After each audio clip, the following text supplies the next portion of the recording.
الحمد لله الذي خلق الإنسان وعلمه البيان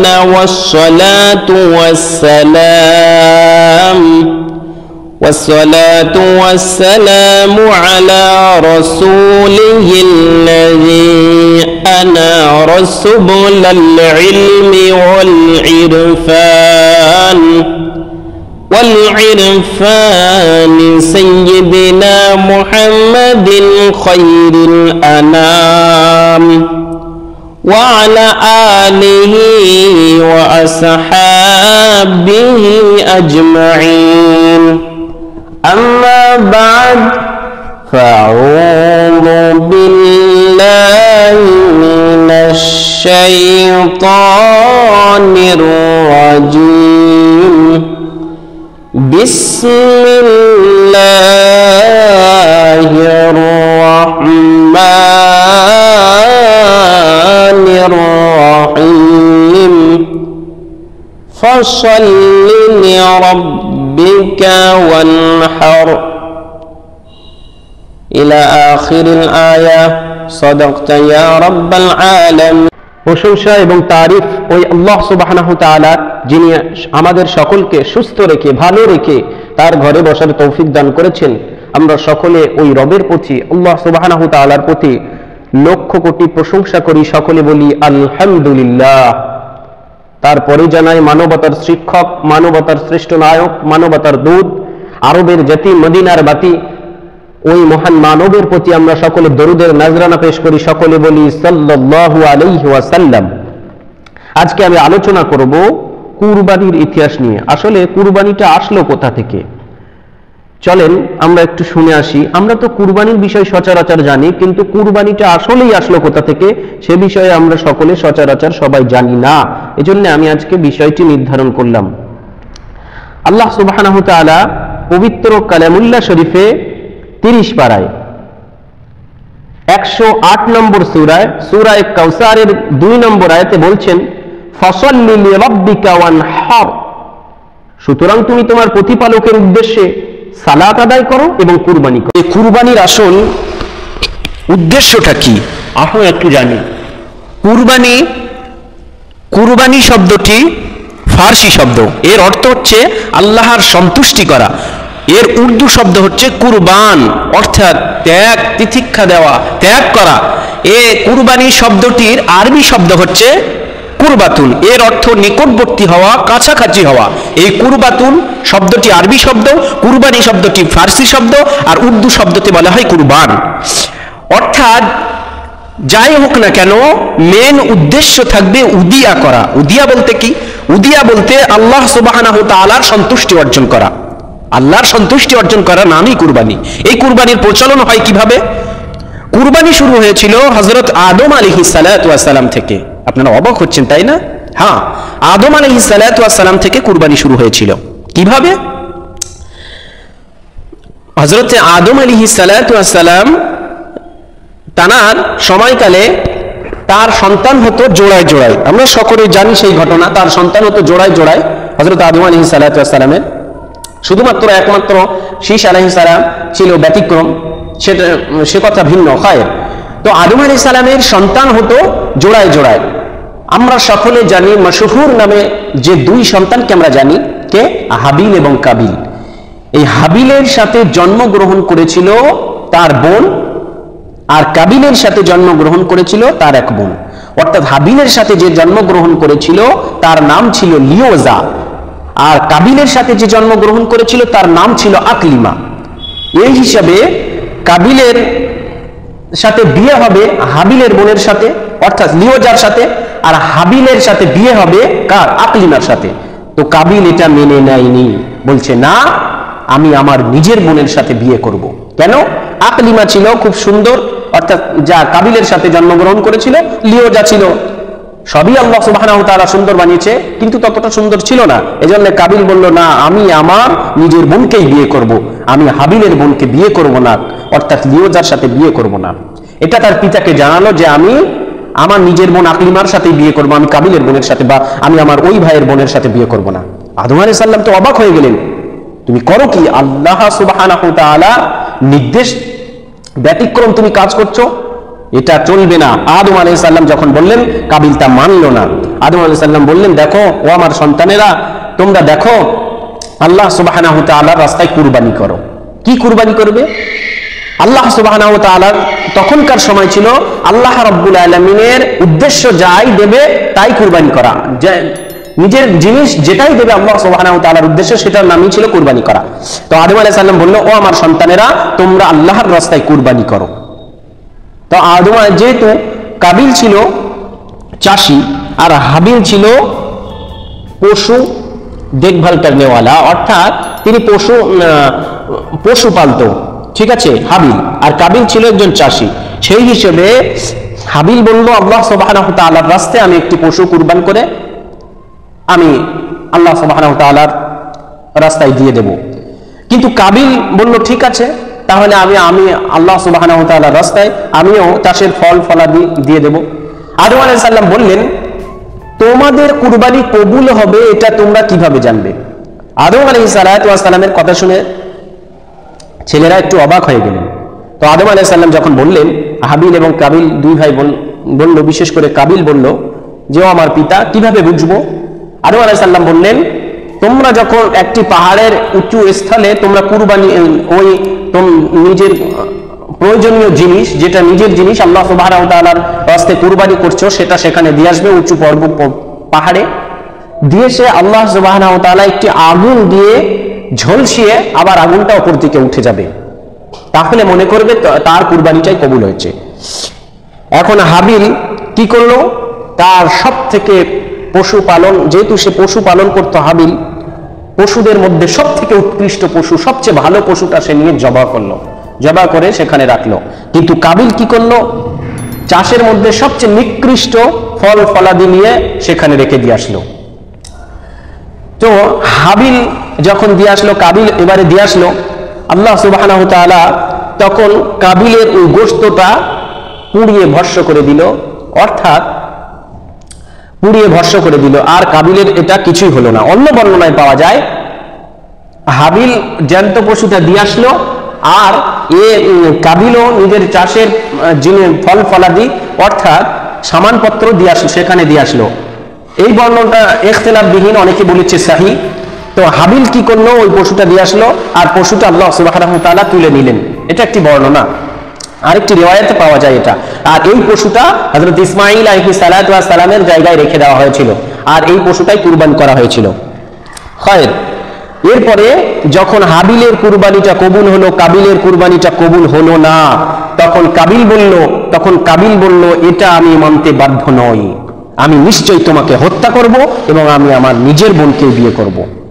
কাবিল যখন উদ্ধত হলো, হাবিলের মানতে উদ্ধত হলো, হাবিল কিছুই বলল না, কাবিল নিজে উদ্ধত হলো এবং আল্লাহ সুবহানাহু ওয়া তাআলা আল্লাহ রাব্বুল আলামিনের নির্দেশ অমান্য করেই, আল্লাহর দেওয়া নির্দেশ যে হাবিলের বোনের সাথে কাবিলের বোন, কাবিলের বোনের সাথে হাবিলের বোন, এইভাবে বিয়ে বংশ পরম্পরা চলতেই থাকতো, কিন্তু সেটা কাবিল মানতে রাজি ছিল না।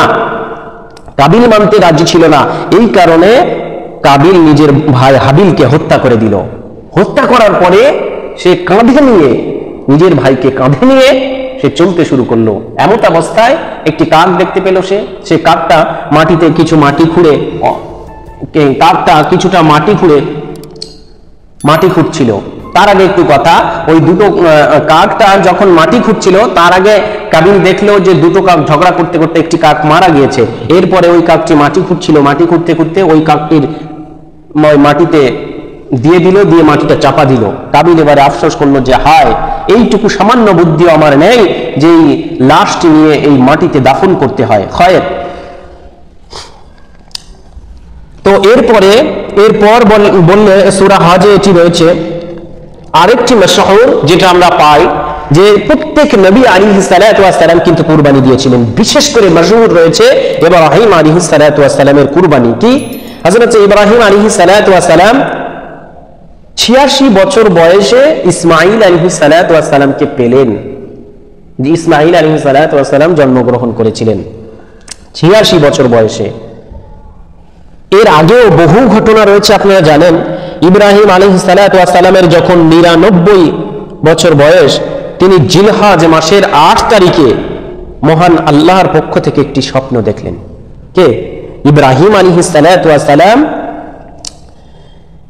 যখন 99 বছর বয়স, তিনি তখন জিলহজ মাসের 8 তারিখে একটি স্বপ্ন দেখলেন।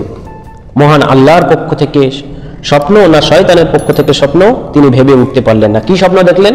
যে তোমার সবচেয়ে প্রিয় কাছের জিনিস তুমি আল্লাহর রাস্তে কুরবানি করে দাও। তিনি পরদিন 10টি উট কুরবানি করলেন। আর তিনি এটি ভাবলেন যে আমার তো সবচেয়ে প্রিয় জিনিস, তিনি কুরবানি করলেন। এই দিনটার নাম বলা হয় ইয়াউমুত তারবিয়াহ, অর্থাৎ সন্দেহের দিন। পরদিন 9 তারিখে তিনি আবার দেখলেন যে তোমার সবচেয়ে, ও ইব্রাহিম, তোমার সবচেয়ে প্রিয় জিনিসটাকে কুরবানি করো, সবচেয়ে প্রিয় জিনিসটাকে তুমি কুরবানি করো। তিনি আবারও উট কুরবানি করলেন। অন্য রেওয়ায়েতে এসেছে এই দিনে আদম আলাইহিস সালাম ও মা হাওয়া আলাইহিস সালাম সাক্ষাৎ করেছিলেন। আবার একটি রেওয়ায়েত পাওয়া যায় ইব্রাহিম আলাইহিস সালামকে এই দিনে ইব্রাহিম আলাইহিস সালামকে হজের নিয়মাবলী শিখিয়েছিলেন। অর্থাৎ এই জন্য এই দিনটিকে বলা হয় ইয়াউমুল আরাফা। 10 তারিখে নিজের পুত্র ইব্রাহিম আলাইহিস সালাম 10 তারিখে যখন দেখলেন, তিনি ভাবলেন যে না, আমার সবচেয়ে কাছের প্রিয় জিনিস হচ্ছে আমার সন্তান ইসমাঈল, তাকে কুরবানি করার জন্য আল্লাহ সুবহানাহু ওয়া তাআলা বলছেন। অর্থাৎ এই দিনকে 10 তারিখ দিনকে বলা হয় ইয়াউমুন নাহর, তথা কুরবানির দিন। তো ইসমাঈল আলাইহিস সালামকে বলা হলো, ইসমাঈল বাপ যেমন বেটাও তেমন। ইসমাঈল আলাইহিস সালাম বললেন, ও আমার পিতা, আল্লাহর পক্ষ থেকে যে স্বপ্ন আপনাকে দেখিয়েছেন, নিশ্চয়ই আল্লাহ আপনার এতে কল্যাণ রেখেছে। আল্লাহু আকবার কাবীরা। 10 তারিখে যখন কুরবানি করতে ইব্রাহিম আলাইহিস সালাম নিয়ে যাচ্ছিলেন, তো শয়তান ধোঁকা দিয়েছিলেন। সর্বপ্রথম শয়তান ধোঁকা দিয়েছিলেন জামারায়ে উকবাহ নামে একটি জায়গায়। এবার সেখানে 7টি পাথর ছুঁড়তে বলা হলো, 7টি পাথর ছোড়া হলো। আবার শয়তান ধোঁকা দিল কোথায়? জামারায়ে উলা, আরেকটি জায়গায় আবার 7টি পাথর মারা হলো। আবার ধোঁকা দেওয়া হলো জামারায়ে উস্তা, আবার 7টি পাথর মারতে বলা হলো। আর এখনো পর্যন্ত এই 3টি জায়গায় এখনো পর্যন্ত যারা হাজি হজ করতে যায়, এখানে পাথর মারা হয়। কিয়ামত পর্যন্ত এই পাথর মারা হবে। সুবহানাল্লাহ। কার অনুকরণে? ইব্রাহিম আলাইহিস সালামের ছেলে ইসমাঈলের অনুকরণে। সমস্ত বাধা পেরিয়ে যখন কুরবানি করার জন্য উদ্ধত হলেন, তখন ইসমাঈল, ছোট্ট বালক ইসমাঈল বলছে, ও আমার পিতা, ও আমার পিতা, আপনি যখন আমাকে কুরবানি করবেন, আপনি যখন আমাকে কুরবানি করবেন, আপনি যখন আমাকে কুরবানি করবেন, আমার হাত পা বেঁধে দিবেন, যাতে আমার হাত পা আপনার গায়ে লেগে না বেয়াদবি হয়ে যায়। 2 নম্বর, আপনি যখন আমাকে কুরবানি করবেন, তখন আপনি নিজের চক্ষু বেঁধে রাখবেন, যাতে আমার প্রতি আপনার মহব্বত না আসে। আল্লাহ সুবহানাহু ওয়া তাআলার, আল্লাহ রাব্বুল আলামিনের নির্দেশ পালন করতে যাতে আপনার অসুবিধা না হয়। ও আমার পিতা, 3 নম্বর, আমার যখন জবাব হয়ে যাবে, আমার রক্তমাখা জামাটা নিয়ে আমার মা হাজেরাকে দিও। এই 3টি নির্দেশ আপনি পালন করুন। এরপরে যখন সব মানা হলো, ইসমাঈল আলাইহিস সালামের গলায় ছুরি দেওয়ার জন্য ইব্রাহিম আলাইহিস সালাম প্রস্তুত হয়ে গেলেন। আল্লাহ তখন জিবরাইলকে ডাক দিয়ে বললেন, জিবরাইল, তুমি কোথায় রয়েছো? ও জিবরাইল, তুমি কোথায় রয়েছো? জিবরাইল বললেন, লাব্বাইক, আমি সিদরাতুল মুনতাহায়। আল্লাহ রাব্বুল আলামিন বলেন, জিবরাইল, তুমি যাও, আমার একজন বান্দা ইব্রাহিম তার স্বপ্ন বাস্তবায়ন করার জন্য, আমার নির্দেশ পালন করার জন্য, আমার ওয়াদাকে পূরণ করার জন্য তার ছেলেকে কুরবানি দিচ্ছে। যাও, তুমি জান্নাত থেকে দুম্বা নাও, আর শিগগিরই তুমি সেখানে গিয়ে ওই দুম্বাটা রেখে দাও যেখানে ইসমাঈল আলাইহিস সালাম আছে। আর ছুরিকে বলে দিয়েছে, ছুরি, তুই যদি একটা পশম কাটিস তাহলে তোর জাহান্নামে আমি পোড়াবো। এই ধারে যখন ছুরি নিয়ে উদ্ধত হলো মারতে, অর্থাৎ জবাহ করতে, তখন আল্লাহ সুবহানাহু ওয়া তাআলা জিবরাইলকে বললেন, যাও শিগগিরই জান্নাত থেকে দুম্বা নিয়ে ইসমাইলের জায়গায় রেখে এসো। কোথায় জিবরাইল আলাইহিস সালাতু ওয়াস সালাম আর কোথায় ইব্রাহিম আলাইহিস সালাম দুনিয়াতে? জিবরাইল আলাইহিস সালাতু ওয়াস সালাম দুম্বা নিয়ে যখন হাজির হচ্ছিলেন, তখন জিবরাইল আলাইহিস সালাতু ওয়াস সালামের মনে সন্দেহ জেগেছিল, না জানি ইব্রাহিমের ছোড়ায় ইসমাইল না জানি জমা হয়ে যায়। তিনি তখন পড়তে পড়তে আসলেন, আল্লাহু আকবার, আল্লাহু আকবার, আল্লাহ মহান, আল্লাহ মহান। এ দেখে ইব্রাহিম আলাইহিস সালাতু ওয়াস সালাম বললেন, লা ইলাহা ইল্লাল্লাহু আল্লাহু আকবার, আল্লাহ ছাড়া কোনো মাবুদ নেই, নিশ্চয়ই আল্লাহ মহান, আল্লাহ মহান, আল্লাহ বড়। ইসমাইল আলাইহিস সালাতু ওয়াস সালাম তখন বলতে শুরু করলেন, আল্লাহু আকবার ওয়া লিল্লাহিল হামদ। আর সেখানে দুম্বা রাখা হলো, ইতিমধ্যে দুম্বা জবাই হয়ে গেল। জোরে বলেন সুবহানাল্লাহ। ইব্রাহিম আলাইহিস সালাতু ওয়াস সালামকে আল্লাহ বাঁচিয়ে নিলেন। মূলত আল্লাহ সুবহানাহু ওয়া তাআলার উদ্দেশ্য ছিল যে আমার ওয়াদাকে পূরণ করে কিনা। তখন আল্লাহ রাব্বুল আলামিন বললেন, জিবরাইল তুমি আমার বান্দা, আমার নবী ইব্রাহিমকে এই লকাব দাও, খলিল তথা আল্লাহ রাব্বুল আলামিনের বন্ধু। জোরে বলেন সুবহানাল্লাহ। আর এই তাকবীরে তাশরিক প্রতিটি উম্মাহর জন্য আল্লাহ রাব্বুল আলামিন ওয়াজিব করে দিয়েছেন। অর্থাৎ 9 যুলহিজ্জা ফরজ থেকে আর 13 যুলহিজ্জার আসর পর্যন্ত পড়া, একবার পড়া প্রতিটি উম্মাহর জন্য ওয়াজিব, আর 3 বার পড়া সুন্নাহ। স্বামী 1/178 এবং বশিরাত আল্লামা রুহুল আমিনের নামাজ শিক্ষা 141 পৃষ্ঠায় এটি রয়েছে। এতে আমাদের ফায়দা কি? যায়েদ ইবনে আকরামা থেকে বর্ণিত, তিনি বলেন, রাসূলুল্লাহ সাল্লাল্লাহু আলাইহি ওয়াসাল্লামের সাহাবীগণ বলেন, ইয়া রাসূলুল্লাহ, এই কুরবানি কি? রাসূলুল্লাহ সাল্লাল্লাহু আলাইহি ওয়াসাল্লাম বলেন, এটি তোমার পিতা ইব্রাহিমের সুন্নাহ, তথা ওয়াজিব তো বটেই, কিন্তু তোমার পিতা ইব্রাহিম আলাইহিস সালাতু ওয়াস সালামের সুন্নাহ। তারা পুনরায় জিজ্ঞাসা করলেন, তো ইব্রাহিম আলাইহিস সালাতু ওয়াস সালামের সুন্নাহ, তো আমাদের কি এখানে কোনো ফায়দা রয়েছে? আল্লাহর হাবিব বলেন, হ্যাঁ, প্রতিটি পশমের বিনিময়ে নেকি লেখা হবে। জোরে বলেন সুবহানাল্লাহ। তবে মনে রেখো, কুরবানির পশু তোমরা হিষ্টপুষ্ট করো, হিষ্টপুষ্ট পশুকে কুরবানি দাও, কারণ এই পশু কুরবানি, এই কুরবানির পশু কাল কিয়ামতের ময়দানে পুলসিরাত, অর্থাৎ প্রতিটি মুমিন, মুসলমান, নালায়েক, গাদ্দার, কাফের সকলকে এই পুলসিরাতে পার হতেই হবে। অর্থাৎ এই পুলসিরাতের বাহন হবে এই পশু। মুসনাদে আহমদ 6/136। হয়তো আপনারা বলতে পারেন, যারা কুরবানি দিতে পারেনি, যাদের উপরে কুরবানি ওয়াজিব ছিল না, তারা কিভাবে পার হবে? তাদেরকেও আল্লাহ রসুল সুসংবাদ শুনিয়েছেন। এই মুহূর্তে যারা এই জুম্মাতে সর্বপ্রথম মসজিদে দাখিল হয়, আল্লাহর হাবিব বলেন উট কুরবানি করার সওয়াব পেয়ে যায়। আল্লাহর হাবিব বলেন যে দ্বিতীয়তে দাখিল হয় যে মোষ বা গরু কুরবানি দেওয়ার সওয়াব পেয়ে যায়, যে তৃতীয়তে দাখিল হয় যে ছাগল কুরবানি করার সওয়াব পেয়ে যায়, যে চতুর্থতে দাখিল হয় একটি মুরগি সাদকা করার সওয়াব পেয়ে যায়, আর যে পঞ্চম দাখিল হয় সে একটি ডিম সাদকা করার সওয়াব পেয়ে যায়। যদি বলেন সুবহানাল্লাহ। অর্থাৎ যে প্রথম দাখিল হলো সে উট কুরবানি সওয়াব পেল, ওই উটটাই তার বাহন হবে। আরো একবার বলেন সুবহানাল্লাহ। অর্থাৎ মনে রাখবেন, কুরবানি জবাই করার মুস্তাহাব তরিকা হলো এই যে নিজের পশু নিজে কুরবানি করা। নিজের পশু নিজে কুরবানি করা সবচেয়ে মুস্তাহাব তরিকা। যদি সম্ভব না হয়, জবাই করতে না পারে, তবে অন্তত পক্ষে পুরুষ হলে সামনে দাঁড়িয়ে থাকা। আর যারা ছুরি চালাবেন, যারা ছুরি ধরবেন, যারা গরুকে ধরবেন, তারা কি বলবেন? বিসমিল্লাহি আল্লাহু আকবার। তো কুরবানির কিছু করণীয় বিষয় রয়েছে। 1 নম্বর, কুরবানি ঈদের দিন নামাজের আগে কিছু না খাওয়া। অর্থাৎ কুরবানি হয়ে গেলে জাওয়ালের আগে আগে যদি আপনার কুরবানি হয়ে যায়, তাহলে অন্তত পক্ষে ওই গোশত দিয়ে, অর্থাৎ আহার করা, গোশত ভক্ষণ করা সবচেয়ে গুরুত্বপূর্ণ বিষয়, অর্থাৎ করণীয় কাজ। 2 নম্বর, এক পথ দিয়ে যাওয়া, অন্য পথ দিয়ে আসা। 3 নম্বর, হেঁটে ঈদগাহে যাওয়া। 4 নম্বর, ঈদগাহে তাকবীরে তাশরিক পাঠ করতে করতে যাওয়া, অর্থাৎ আল্লাহু আকবার, আল্লাহু আকবার, লা ইলাহা ইল্লাল্লাহ, আল্লাহু আকবার, আল্লাহু আকবার ওয়া লিল্লাহিল হামদ, এটি পাঠ করতে করতে ঈদগাহে যাওয়া। 5 নম্বর, ছোট বড় সবাইকে শুভেচ্ছা দেওয়া। কি শুভেচ্ছা? তাকাব্বালাল্লাহু মিন্না ওয়া মিনকুম।